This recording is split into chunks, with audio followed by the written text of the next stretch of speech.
noite, entrando no ar mais uma edição do seu Leitura de História na Quarentena, aí com o fundo da Regina, Day by Day.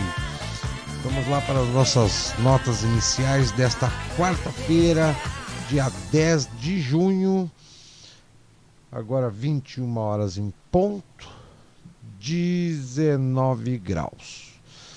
Muito bem, vamos lá para as nossas notas curtas do dia. Vejamos aqui. Aqui. Um dado bastante interessante e muito preocupante. O aborto é possivelmente a maneira mais maligna de agir que a mente humana criou. Supera amplamente a guerra e qualquer forma de genocídio na história em quantidade, brutalidade e desumanidade. Enquanto o socialismo consumiu por volta de 100 milhões de vidas durante um século, o aborto consumiu a vida de 420 milhões de inocentes apenas nos últimos 10 anos. Esse dado é muito preocupante. Preocupante e aterrorizante também. Mais uma prova cabal de que a ONU, Organizações das Nações Unidas, é um verdadeiro QG da mentalidade e das agendas da esquerda progressista global. Uma publicação no perfil do Twitter da ONU tem causado polêmica nas redes sociais desde a última semana. Sob a justificativa de promover a igualdade de gênero, a instituição fez uma lista de palavras em inglês que devem ser evitadas pelas pessoas e inclui os termos como marido, esposa, namorado e namorada. A ONU é o QG, o QG aonde se pensa e se aplica o esquerdismo progressista globalizado.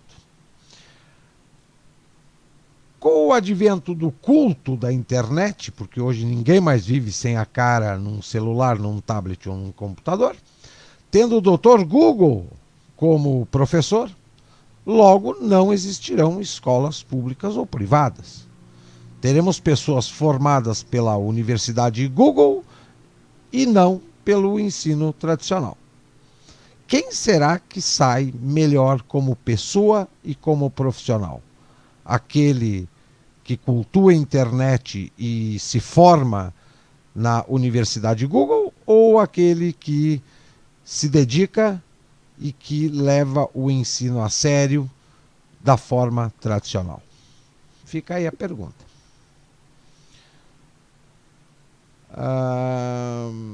Vejamos aqui. Hoje à tarde circulou uma notícia que um homem havia invadido a TV Globo no Rio de Janeiro e fez uma repórter de refém ameaçando ela de faca e etc, etc. Muito bem. O fato em si mostra o desequilíbrio e a impulsividade que o cidadão brasileiro está praticando, né?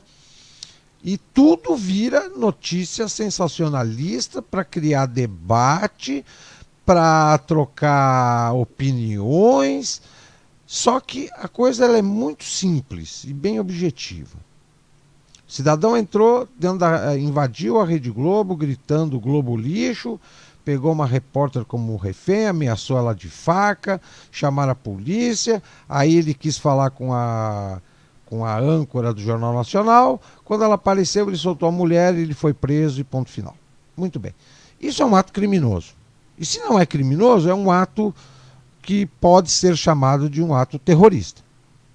Pois bem, na democracia socialista que a gente está vivendo, crime e terrorismo são romantizados.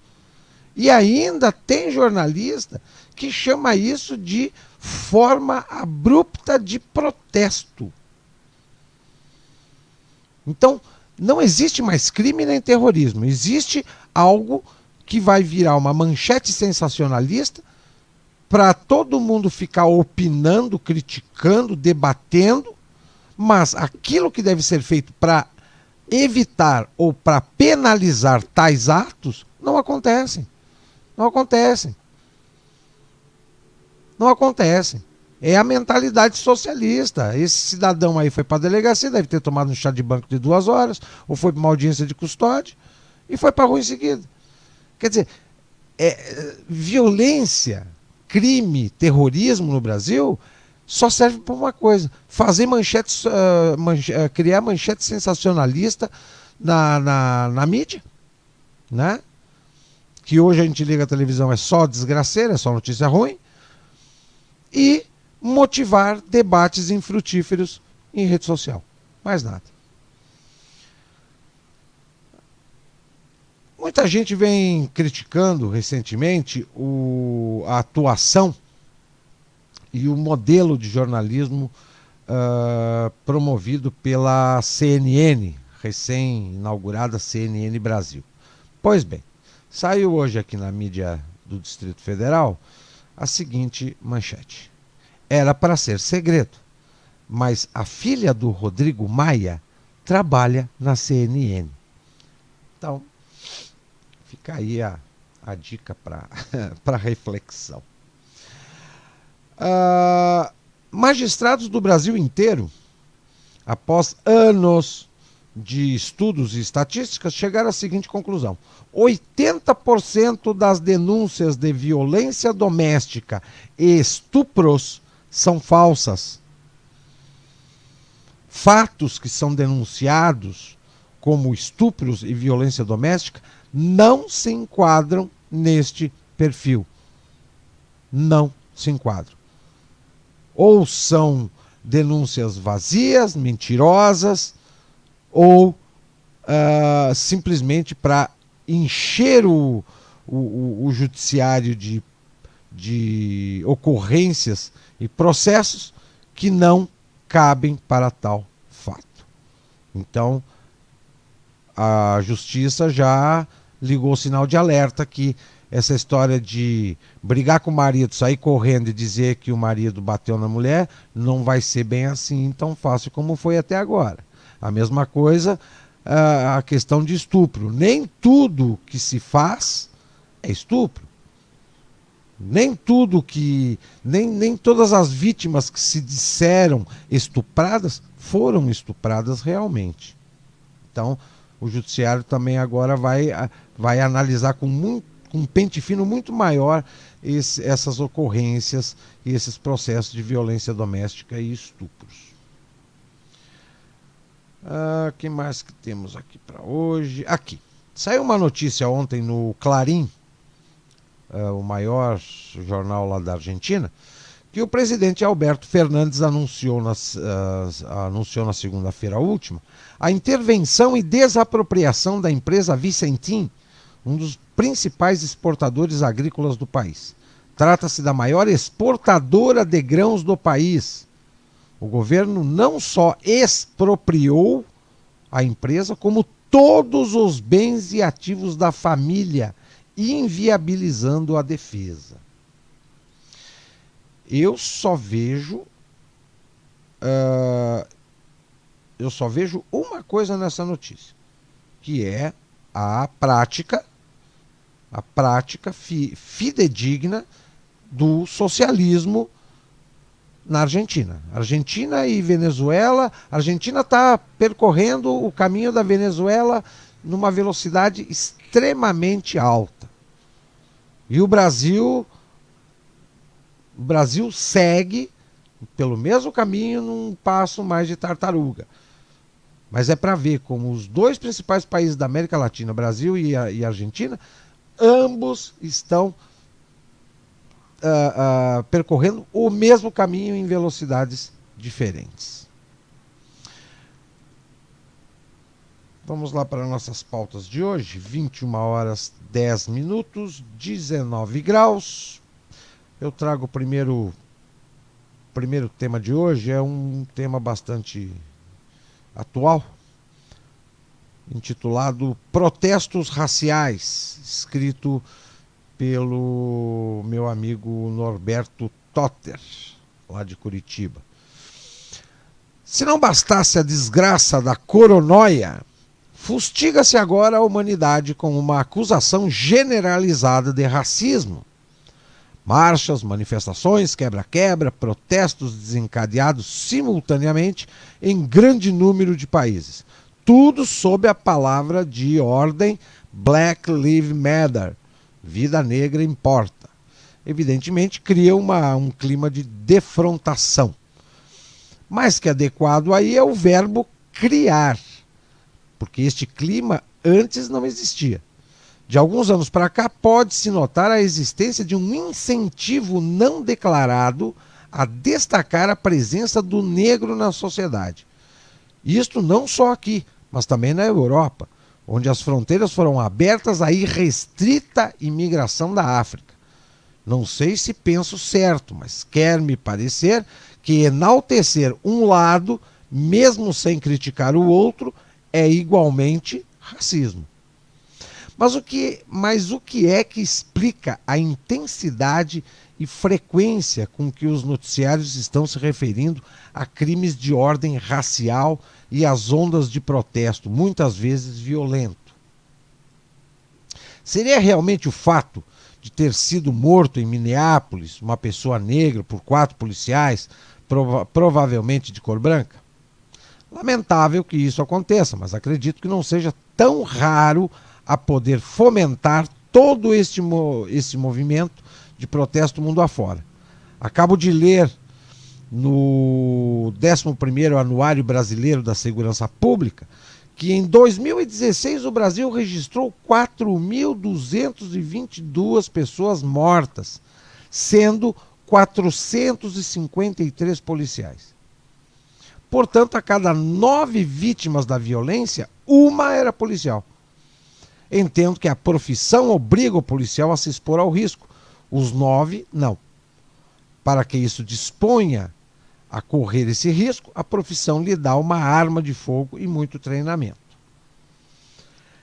A morte em Minneapolis, bandeira de todos esses protestos raciais, foi causada por excesso de brutalidade dos policiais que detiveram a vítima. Imobilizar o detido prostrado ao chão, ajoelhando-se sobre o seu pescoço, é um novo procedimento desenvolvido em Israel e já faz parte do treinamento dos órgãos de segurança de vários países. Ainda agora, o noticiário da TV sobre protestos raciais em nossas ruas mostrou cenas dos que degeneraram em quebra-quebra e o do violento enfrentamento entre policiais e arruaceiros. Em certo momento, ouviu-se uma voz gritando a ordem, com a cara no chão, obviamente lembrando o que se viu em Minneapolis. O treinamento respectivo já deve ter chegado ao Brasil. Apesar de leigo no assunto, eu ousaria dizer que o procedimento chegou muito próximo do fatal. Minneapolis e vírus têm algo em comum. Foi por isso que comecei este ensaio mencionando a assim chamada pandemia. Tal como uma peça teatral ou a construção de um edifício, ambos têm a mão do homem. Não sei se o Covid-19 foi criado, como alguns dizem, ou se é natural, mas todo o lançamento de ordem mundial foi planejado. A pandemia não aconteceu, foi planejada. É uma plandemia. Todos os desdobramentos, sejam lógicos ou absurdos, são comandados. Os órgãos noticiosos obedecem ao mesmo esquema. Entre eles não há diferença de opinião. O mesmo acontece com os protestos raciais. Minneapolis foi catado entre inúmeros outros casos, entre cores de pele diferentes ou não. O importante é espelhar o medo, a insegurança, provocar a desintegração da sociedade. Imagine-se o contrário, se o mesmo esforço fosse empregado na construção de um mundo melhor, criar boa vontade, harmonia entre homem e mulher, entre pais e filhos, entre povos e raças. Paz na Terra. Eu gosto dos artigos do Norberto, que ele ele é bem objetivo e muito claro. Próximo tema, também diz respeito ao nosso momento atual, e diz intitulado A situação é catastrófica, mas não por causa do coronavírus. Esse texto eu resgatei ele de um site europeu, ele foi escrito pelo Pierre de Brague, que é um francês. O texto ele mais se refere à realidade francesa, mas num mundo globalizado, o que acontece na França também acontece no Brasil e vice-versa. Então, os cenários são os mesmos, né? A gente pode tirar algumas conclusões, mesmo ele só se referindo ao cenário francês. Com a livre circulação e a abertura de fronteiras, a globalização mundialista é responsável por esta catástrofe sanitária para você? Você acha que os ultraliberais vão finalmente calar a boca? Como eu já disse, sim, a situação é catastrófica, mas não por causa do vírus. Não acho que haja uma grande crise sanitária por conta do coronavírus, mas sim uma gigantesca operação de mistificação orquestrada pela propaganda da mídia e pelos laboratórios da Big Pharma, que pressionam os governos com estatísticas distorcidas, tudo para mascarar a imensa crise sistêmica que se vem cozinhando há pelo menos 2 décadas. A hipócrita mundialização liberal, que na realidade mascara o globalismo mais monopolista, é de fato o terreno mais propício para esse tipo de cenário. Em essência, esse sistema entrega os povos a todas as predações possíveis: instabilidade, precariedade e uniformização. E a verdadeira questão do momento é a revelação e a busca ou não dessa estratégia de dominação pelas finanças e o desmembramento da economia produtiva e da solidariedade social. Deve-se notar também que os países socialistas estão gerenciando a epidemia muito melhor. No nível estritamente sanitário, os cortes orçamentários obviamente feriram o nosso sistema de saúde e a cólera do pessoal hospitalar é legítima. Mas me pergunto até que ponto a feminização deste setor não é também um fator de desastre. A propensão de alguns para espalhar o terror e jogar o jogo da psicose em torno do coronavírus, extintor da humanidade, apenas para fazer seu nome no Instagram, me faz refletir sobre a amplitude da problemática. Já em morte clínica, o vírus vai acabar com a União Europeia? Precisamente, o vírus está aí para retardar ao máximo a inevitável desintegração da União Europeia. O que resta da União Europeia, se considerarmos o poder simbólico do Brexit, a desconfiança jurídica do grupo Visegrad, o ressentimento econômico da Grécia e a desconfiança social da Espanha e de Portugal? Não muito além do chamado casal franco-alemão, que por si só está cheio de contradições. Esta superestrutura centralista sobrevive apenas através de seu autoritarismo, e nesse contexto a Itália populista está a ponto de explodir. Os trovadores da governança global há muito entenderam isso. Salvini está destinado a tomar o poder e tem o potencial de lançar os 2 dogmas fundamentais da União Europeia aos cães, a saber, a taxa de câmbio e a livre circulação. E se a Itália sair, os outros vão seguir o exemplo. A partir desta observação, podemos entender melhor a exploração oligárquica do coronavírus, que está se tornando um meio de adiar o prazo sem nenhuma medida comum. É preciso lembrar que, devido a manipulações tecnocráticas, levou 4 anos para que o Brexit se tornasse oficial. A atual pandemia pode permitir à União Europeia sobreviver por mais alguns longos anos, já que o cachorrinho Giuseppe Conte está recuperando sua virgindade na chamada hecatombe italiana. A imprensa europeia descreve-o agora como o herói inesperado da luta contra o coronavírus no país mais afetado da Europa. Um vírus com implicações pulmonares e respiratórias pode, às vezes, ser uma dádiva de Deus para algumas pessoas quando afeta populações-alvo. Vamos especificar aqui as características ocultas do norte da Itália. População muito idosa, área altamente poluída, alto nível de tabagismo, múltiplas campanhas de vacinação e estabelecimentos da rede com 5G. Sendo assim, a União Europeia ganhará tempo, mas será necessária muita manipulação para que ela consiga se fazer passar por salvadora do povo. E se a Itália for finalmente bloqueada, pode ser a Espanha a criar a surpresa. Como você explica a negação e depois o amadorismo total do governo Macron no seu gerenciamento dos riscos de propagação do vírus? A macronia está mostrando sua verdadeira face nesta crise?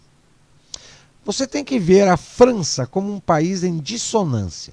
É um país ocupado e trespassado por uma guerra em rede de dimensões insuspeitas.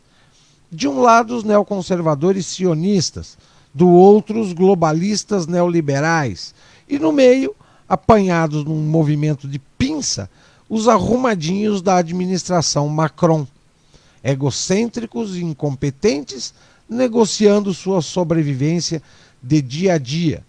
O povo sonha com razão em pagar a esses homens de palha com violência. Consequentemente, a macronia,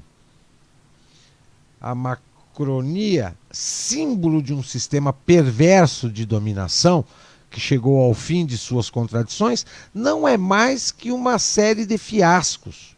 O chamado governo irrepreensível, que foi reorganizado várias vezes por falta de transparência, o furacão Irma, o caso Benalla, os coletes amarelos, o incêndio da Catedral de Notre Dame, o Lubrizol, o Griveaux Gate e, pouco antes do coronavírus, o enorme bug da matriz Forest Polanski. No que diz respeito à crise atual, acredito que o governo viu o confinamento como a forma de colocar uma tampa na panela de pressão social que é a França. E em qualquer caso, qualquer outra solução estava obviamente fora do alcance dos nossos progressistas pró-europeus. Se o confinamento foi inicialmente útil a Macron, já que permitiu abafar a revolta social e poderia ser responsabilizado pela crise econômica, sua continuação parece ser do interesse dos verdadeiros mestres da França.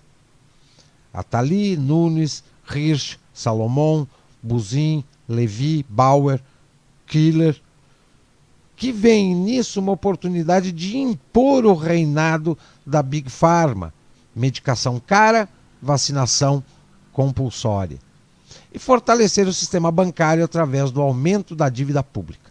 Em resumo, a dependência total dos franceses, o que constitui um projeto ditatorial que o pequeno Tim Macron identifica como um grande risco para suas nádegas, os marionetes serão os primeiros a serem linchados. A partir de agora, o desafio para o governo está na difícil gestão do desconfinamento e do retorno ao normal. Os observadores sabem que isso é o que está em jogo na batalha entre os pró e os anti-Rouleau. Quanto às consequências, as várias tendências de dominação comunitária já estão sendo expressas. Bernard-Henri Lévy parece estar apostando na recuperação do mercado de cloroquina. Alain Mink declara que os bancos centrais salvarão o mundo. E Eric Zemmour diz que é a favor do rastreamento geolocalizado, a moda israelense. Tudo isso por uma forma de tudo isso por uma forma de gripe sazonal. Os franceses têm sido aterrorizados pela grande mídia, mas há um elemento de hipocrisia popular que é todo latino. Para muitos, o fica em casa simplesmente significa que eles não têm que suar no trabalho. Tendo a comédia durado o suficiente, os franceses, como os italianos, estão bem cientes de que sua atividade econômica corre o risco de ser seriamente prejudicada. Quantos micro, pequenos e médios empresários terão de fechar as portas por causa desse golpe de misericórdia oligárquico? Daí o problema do desconfinamento para o governo, porque o ressentimento e o resmungo social de uma população engasgada poderia muito bem ignorar qualquer pandemia. É claro que depois das economias dos aposentados, é o patrimônio dos ativos que é visado. Os 49,3 têm sido utilizados para saquear os idosos e para expoliar os trabalhadores da classe média, pequenos patrões, empresários e artesãos. É invocada a crise sanitária e é utilizado o Estado policial. E por trás deles estão os mesmos predadores. BlackRock, fundos de pensão, fundos de investimento especulativos, que elegeram o narcisista Emmanuel Macron presidente da França e pretendem usá-lo até o limite. Como resultado desse projeto liberticida de expropriação terminal, caminhamos para uma nova simplificação sociológica. De um lado estarão os gauleses refratários e do outro os franceses dóceis. Fique certo de que os globalistas mais determinados já pensaram em como lidar com o problema dos gauleses. Rastreamento, chipar, certificados numéricos, banimento, eutanásia. Deste ponto de vista, a questão coletiva fundamental é: queremos realmente continuar a viver na mentira do mundo liberal? Quanto estamos dispostos a pagar para manter viva uma ilusão?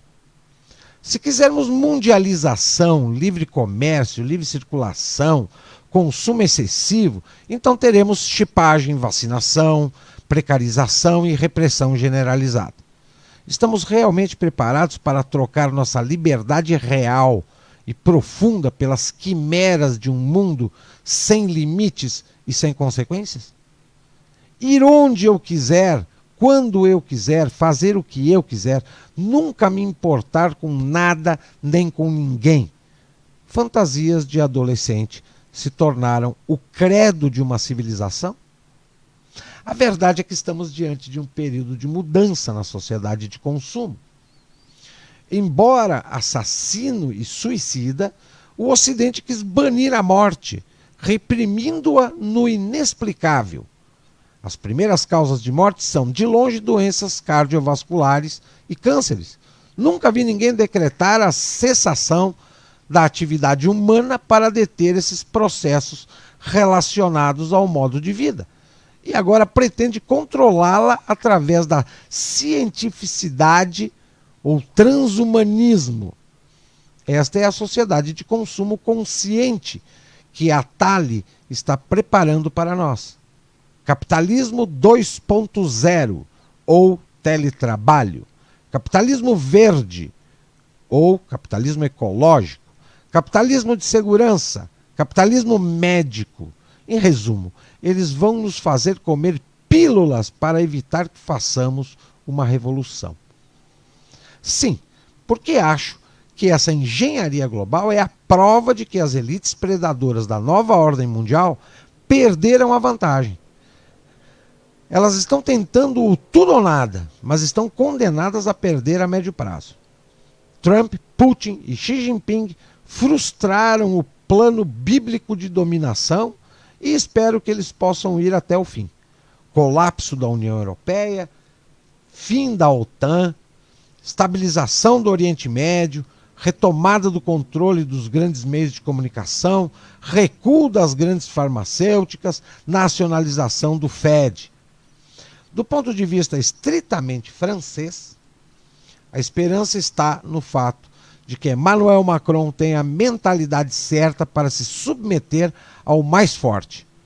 Faz algum tempo que ele macaqueou Donald Trump em sua gestão do Estado Profundo francês. Precisamente se Trump conseguir impor a cloroquina aos Estados Unidos, Macron se alinhará. E se Trump conquistar uma vitória definitiva contra o sistema, podemos esperar que a França faça a curva para o futuro. Mesmo que ela seja então o último bastião do império. Um último ponto. Acredito que tudo o que está acontecendo confirma a relevância e a sustentabilidade das análises do égalité e réconciliation durante anos. Igualdade e reconciliação. Muito bem, esse é o retrato, uma análise de um francês sobre esse momento onde se mistura um momento de preocupação com a saúde pública, com política, com economia, com justiça. É um balaio de gato que a gente está vivendo. Nosso terceiro tema de hoje é intitulado Não se desculpe por ser homem. Foi escrito pela Jennifer Castilho, que é uma pedagoga do Rio de Janeiro, mas eu achei muito interessante o artigo dela e a análise que ela faz desse tema. Sabe aquela sua namorada que insiste que os homens precisam entrar mais em contato com seu lado feminino e teima em que você deve ser feministo? Então, se você se rendeu a esse discurso, ela provavelmente te trai com um macho alfa. Agora que já abri seus olhos, vamos ao que interessa. O movimento feminista atual, não satisfeito em masculinizar as mulheres, resolveu também afeminar os homens. Ele conseguiu colocar na cabeça de alguns inofensivos meninos o sentimento de culpa pelo simples fato de terem nascido homens. Frases como todo homem é um estuprador em potencial são ditas e repetidas por feministas e feministas modinha que nunca leram sequer um livro e se acham os grandes pensadores do século XXI. Você, homem, que aceitou o discurso de que ser masculino é algo ruim e tóxico, na verdade, só arranjou uma desculpa para ser o covarde que sempre foi. Mas agora, um covarde amparado por um movimento. Parabéns, sua medalha de frouxo está garantida. O desejo de destruição da masculinidade vem sendo plantado nos corações, ignorando o fato de que o masculino é tão importante em qualquer sociedade quanto o feminino. Diga-me, o Ocidente está desarmado, sem muro e sem homens. Como poderia se defender? A resposta é simples: não poderia. Qualquer povo armado com homens de verdade pode nos dominar quando quiser. Isso não te assusta? A falta da masculinidade é a destruição da sociedade. Os muçulmanos, que têm o objetivo de procriar e dominar o Ocidente, agradecem. Diferentemente do que o movimento feminista prega, ser homem, ser viril não é sinônimo de opressão. Muito pelo contrário. Vamos voltar um pouco no tempo. Vivendo em tocas, os seres humanos eram constantemente atacados por feras. O que fizeram os machos opressores? Garantiram para suas mulheres e filhos os lugares mais confortáveis e protegidos. E saíam armados com porretes para enfrentar leões e ursos. Que homens mais malvados! Nos tempos da agricultura e pecuária, os homens carregavam pedras e domavam cavalos enquanto as mulheres ficavam em casa protegidas, tecendo. E nos tempos da guerra, os homens constituíram exércitos e foram lutar, enquanto as mulheres se abrigavam em castelos e curtiam poemas de guerreiros apaixonados. Está entendendo por que é fácil para você aceitar o discurso de homem feminista e dominado? Porque ser homem não é para qualquer um. Ser protetor, provedor, viril, macho alfa, isso é ser homem, mas dá trabalho. E você não está pronto para essa conversa. Só uma observação, se você acha que ser homem é fazer psiu na rua, mandar nudes não solicitados ou chamar uma mulher com quem você não tem intimidade nenhuma de gostosa, volte para a quarta série. Sua mentalidade é de 10 anos ou menos. Bem bacana a análise da nossa cronista, que é a Jennifer Castilho. 21h36. Já há algum tempo, ou pelo menos depois que o presidente Bolsonaro foi eleito, pouco se fala em corrupção, apesar de que agora parece que os políticos brasileiros estão começando a mostrar que não adiantou mudar de governo, tirar o PT, tirar o MDB, porque a corrupção continua a mesma. E também continuam a falta de punição para tais corruptos, né? E também falta a celeridade do judiciário para resolver esses casos de corrupção e punir quem roubou. E principalmente devolver o que foi roubado. Então eu trago para vocês aqui uma teoria simples sobre a corrupção, que não foi embora porque nós trocamos de governo. Muito pelo contrário, ela tá aí, bem vivinha e sendo praticada a todo momento em todas as esferas da sociedade. Só que a mídia só dá holofotes para alguns casos, os mais emblemáticos, tipo esse que surgiu aí no Pará, com a compra de respiradores por 50 milhões e ainda veio as máquinas erradas. Qual exatamente é o arranjo que gera incentivos para que políticos sejam corruptos? Mas existe realmente uma maneira de ser diferente? O intuito aqui é estabelecer uma teoria direta e concisa sobre a corrupção. O poder do Estado e, por conseguinte, o poder daqueles que detêm cargos de poder dentro da máquina estatal é o poder de pilhar, usurpar e dar ordens. Quem detém o poder estatal detém a capacidade de se locupletar. A capacidade de se locupletar, estando dentro da máquina estatal, é a definição precípua de corrupção. A corrupção sistemática, necessariamente, acompanha um governo. Ela está presente na história de absolutamente todos os governos. Varia apenas a intensidade e o grau de exposição e de denúncia pela mídia. A teoria por trás dessas conexões é simples. Em primeiro lugar, o governo detém o monopólio da criação de legislações e emendas orçamentárias. E tal monopólio gera oportunidades para se roubar legalmente. Roubar legalmente significa aprovar uma lei, regulamentação ou emenda orçamentária que favoreça um determinado grupo à custa de todo o resto da economia, principalmente os pagadores de impostos, que somos todos nós. Em segundo lugar, o governo, munido do dinheiro que coleta de impostos, detém o monopólio da escolha das empresas que farão as obras públicas que o governo julga adequadas. Esse processo de escolha, que dá à empresa vencedora acesso livre ao dinheiro da população, algo que não ocorre no livre mercado, é outra forma de roubo legalizado.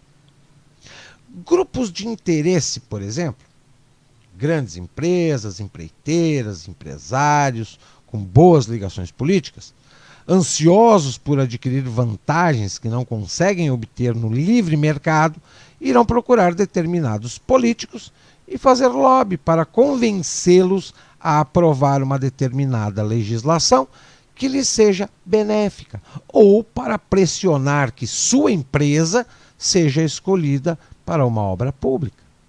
A legislação pode ser desde a imposição de tarifas de importação até a criação de regulamentações que irão dificultar a entrada de novos concorrentes em um mercado específico.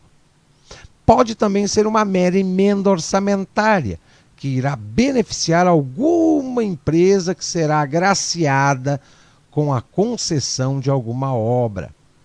Mas há um problema. Se esses legisladores não cobrarem um preço pelo seu voto favorável, isto é, se o custo para se fazer lobby for zero, então a demanda por legislações específicas será infinita. Igualmente, se os políticos não cobrarem um preço das empreiteiras escolhidas para fazer as obras públicas, a demanda por obras públicas da parte das empreiteiras também será infinita. Sendo assim, os legisladores terão de cobrar caro pelo seu voto, com o intuito de estabelecer parâmetros para os espertalhões que estão brigando pelo seu voto favorável. E os políticos terão de cobrar um preço alto para fraudar o processo de licitação em prol de uma determinada empresa. Para ambos os casos, o preço inclui contribuições de campanha, dinheiro em contas no exterior, favores corporativos, publicidade favorável e vários outros. Suborno e propina são apenas as formas mais cruas desse leilão. Em todos esses casos, o dinheiro público estará sendo desviado e desperdiçado, seja em obras superfaturadas, seja na criação de burocracias desnecessárias e que irão apenas encarecer os preços dos bens e serviços e reduzir a sua qualidade. E quanto maior o volume de dinheiro público desviado, maior é a fatia que acaba indo para o bolso desses próprios políticos. O fato é que o voto desses políticos em prol da criação destas legislações anti-mercado ou dessas emendas orçamentárias, bem como o fato de políticos comandarem estatais e escolherem as empreiteiras que farão suas obras, são um bem econômico para essas empresas. O resultado final é uma corrupção endêmica, que não pode ser eliminada. E ela será tanto maior quanto maior for o tamanho e o escopo do Estado. O Estado, o governo, quanto maior, maior será o grau de corrupção. E mais difícil vai ser para combater este mal. Não existe algo como um governo limpo e transparente. Senadores, deputados e burocratas reguladores, todos estão de uma forma ou de outra propensos a esta atitude. Mesmo um político ou burocrata que seja genuinamente honesto pode ser acusado de conivência, pois não irá denunciar seus colegas. Roubo e corrupção perpassam o governo em todas as suas atitudes e medidas. Todas as atitudes e medidas do governo sempre envolvem mentiras, injustiças, malversações, delitos, propinas, subornos, favorecimentos, fraudes, deturpações, negociatas, emendas e exploração. E essas são apenas as coisas publicáveis. A corrupção, aliás, já começa pela linguagem. Contribuições de campanha ou doações são apenas um eufemismo para propina. Quem dá dinheiro a político o faz ou porque acredita no que eles dizem defender ou porque espera influenciar seus votos legislativos. Tais pessoas sempre esperam ganhar algo que necessariamente virá à custa de outros. Políticos que recebem contribuições de campanha se tornam meros porta-vozes dos interesses de seus financiadores. O dinheiro irá ajudar o candidato a criar uma coalizão que poderá usar o poder do Estado em benefício de um determinado grupo de interesse sem sofrer nenhuma resistência excessiva. Afinal, trata-se de um roubo legalizado.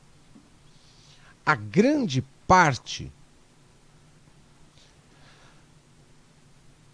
arte da política está em conseguir simultaneamente aplausos dos favorecidos e apoio dos que estão sendo roubados.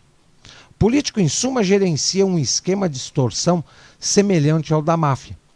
Seu salário é pago pelas vítimas, ou seja, pelos pagadores de impostos que não têm voz ativa. Seus complementos salariais, o chamado por fora, são pagos por grupos de interesse, o que fará com que ele expolie ainda mais os pagadores de impostos. Tudo é feito com grande astúcia, sendo a função do político convencer as vítimas de que elas não estão sendo expoliadas. Isso ele sempre consegue. O político é, acima de tudo, um falso. Corrupção sistemática, não apenas a corrupção que envolve meios financeiros, mas também a corrupção da linguagem e das atitudes, necessariamente acompanha um governo. Qualquer governo. E a corrupção é endêmica, porque a política é a arte da ladroagem. Quando eleito, um político irá se esforçar para garantir seus interesses e os interesses de seus financiadores da melhor forma possível. Para que mais serve um governo? Governo é roubo. Governo é corrupção. Esse artigo, intitulado Uma Teoria Simples sobre a Corrupção, foi escrito pelo economista alemão Hans Sennhaus. Nascido em 1922, morreu em 2007. Ele foi um ex-combatente da Luftwaffe e estudou economia na Universidade de Marburg e Kohl. Depois se mudou para os Estados Unidos para fazer o doutorado em economia na Universidade de Nova York. 21h47. Deixa eu ver se tem mais alguma coisinha para hoje, se dá tempo ainda. Aqui. Anteontem e ontem eu falei da destruição e do vandalismo de estátuas de personagens históricos que foram pichados pelos antifas, pelos antirracismo na Inglaterra, na Bélgica, né? Vandalizaram estátuas, jogaram para dentro do rio. E agora temos mais um caso. Na noite de ontem, dia 10, durante protestos na cidade de Richmond, na Virgínia, a estátua de Cristóvão Colombo foi derrubada, pichada, vandalizada. Os manifestantes atearam fogo e jogaram a estátua de Cristóvão Colombo dentro do lago da cidade. Quer dizer, a sociedade, além de estúpida no sentido amplo da palavra, porque uma pessoa que vive com a cara no celular ou sai de uma universidade com um canudo embaixo do braço, não quer dizer que ela tenha cérebro e tenha conhecimento suficiente para evitar de praticar atos extremamente estúpidos como esse. Quem está na rua, muitas das pessoas que estão na rua fazendo esse tipo de vandalismo, com a história da civilização ocidental, independente do que o personagem fez, de bom ou de ruim, grande parte dessa juventude são universitários. São universitários, quiçá até já formados, doutores, mestres, né? Mas que o nosso sistema de ensino, desde a base até as universidades, hoje criam militantes de esquerda para seguir as agendas e os programas de esquerdização formulados e divulgados pela ONU. Né? E vamos ver se aqui no Brasil, de repente, nos próximos dias, não vamos ter alguma estátua de algum personagem ilustre da nossa história brasileira sendo vandalizado e jogado dentro do rio. Quer dizer, Se jogarem dentro do Rio Tietê, por exemplo, vai ser impossível resgatar, né? Mas como a sociedade globalizada ela não tem originalidade, ela fica, um fica copiando as atitudes do outro, a gente já pode esperar que mais cedo ou mais tarde esse tipo de, de ato de vandalismo, como protesto antirracismo, ou anti sabe-se lá o que, possa ocorrer aqui no Brasil também. Leitura de História na Quarentena fica por aqui, 21 horas e 50 minutos. Vocês ficam com o playlist 24 horas do Bunker da Cultura, a sua companhia musical na web. Eu volto amanhã com novos temas no nosso feriado de Corpus Christi, né, que é amanhã, quinta-feira. Uma boa noite a todos e até lá.